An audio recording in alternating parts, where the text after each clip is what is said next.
పెద్దపల్లి జిల్లా రామగుండంలో ఎన్ఐఏ సోదాలు నిర్వహించింది. అయోధ్య నగర్లోని ఒక వ్యక్తికి ఉగ్రవాద లింకులున్నట్టు సమాచారం అందడంతో మెరుపు సోదాలు నిర్వహించారు.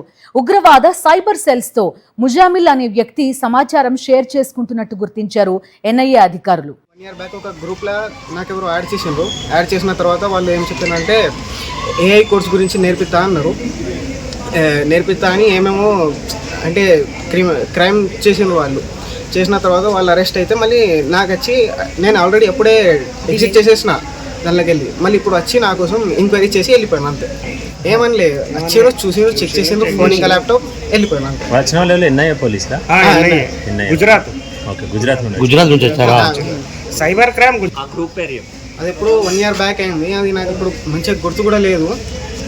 దానిలో ఏమైంది కూడా నాకు తెలియదు. అది తీసుకొని ఇప్పుడు వచ్చిండ్రు వాళ్ళు. ఆ గ్రూప్ పేరు కూడా నాకు తెలియదు. దానిలో నేను అసలు ఉన్నా కూడా నాకు తెలియదు. వాళ్ళు ఏదో నేర్పిస్తాను దానిలో యాడ్ చేసిండ్రు అంతే. పూర్తి సమాచారం అందిస్తారు మా కరెస్పాండెంట్ రమణ. రమణ, చెప్పండి, ముజామిల్ వెర్షన్ కూడా మనం చూస్తున్నాం. ఏం జరిగిందని చెప్తున్నాడు ఇతను? ఎన్ఐఏ సోదాలకు సంబంధించిన డీటెయిల్స్ ఏమన్నా తెలుస్తున్నాయా? బిందు అంటే ఈ రోజు ఉదయం పెద్దపల్లి జిల్లా రామగుండంలో ఎన్ఐఏ దాడులు అనేటివి కలకలం లేపాయి. కరెక్ట్ గా 4:30 సమయంలో మొత్తంగా వీళ్ళంతా కూడా ఎన్ఐఏ బృందంతో పాటుగా సైబర్ క్రైమ్ పోలీసులంతా కూడా రామగుండం అయోధ్య నగర్లో సెర్చింగ్ ఆపరేషన్ చేపట్టారు. అయితే అయూబ్ ఖాన్ అనే డెంటల్ డాక్టర్ కు సంబంధించిన కొడుకు ముజామిల్ ఇంజనీరింగ్ విద్యార్థి.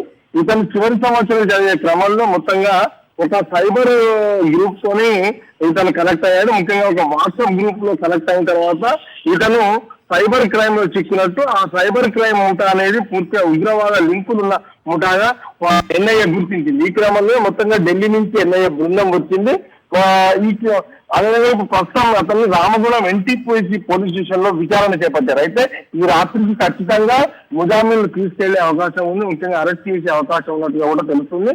మొత్తంగా అంటే ఈ లింక్ ఎలా ఏర్పడింది అనే అంశంలో మాత్రం తనకు సంబంధాలు లేకుండా ఏర్పడినట్టుగా ముజామిల్ చెప్తున్నాడు. కానీ మొత్తంగా ఇది చాలా కాలం నుంచి కొనసాగుతున్నప్పటికీ కూడా ఈ విషయాన్ని బయటకు ఎందుకు చెప్పలేదు అనే కోణంలో ఇప్పుడు ఎన్ఐఏ అధికారులతో పాటు సైబర్ క్రైమ్ పోలీసులు కూడా విచారణ చేపట్ట పరిస్థితి. ఈ క్రమంలో మొత్తంగా ఉద్యోగాలతో సంబంధాలు ఉన్నాయనే నేపథ్యంలో ఒక సెర్చింగ్ ఆపరేషన్ విచారణ అనేది కొనసాగుతుంది. ఈ క్రమంలో ముజామిల్ నుంచి ఒక సెల్ ఫోన్ తో పాటుగా తన ల్యాప్టాప్ కూడా ఎన్ఐఏ అధికారులు ఇప్పటికే స్వాధీనపరుచుకున్నారు. మొత్తంగా ఒక విచారణ అయితే జరుగుతుంది. రాత్రి వరకు దీనిపైన స్పష్టత వచ్చే అవకాశం ఉంది. ఖచ్చితంగా దీనిపైన ప్రెస్ నోట్ కూడా ఎన్ఐఏ విడుదల చేసే అవకాశం ఉంది. మొత్తంగా ఇతను అరెస్ట్ చేస్తారనే ఒక సమాచారం అయితే మనకు అందుతుంది. మరిన్ని అప్డేట్స్ కోసం ఛానల్ ను సబ్స్క్రైబ్ చేయండి. నోటిఫికేషన్స్ కోసం బెల్ ఐకాన్ పై క్లిక్ చేయండి.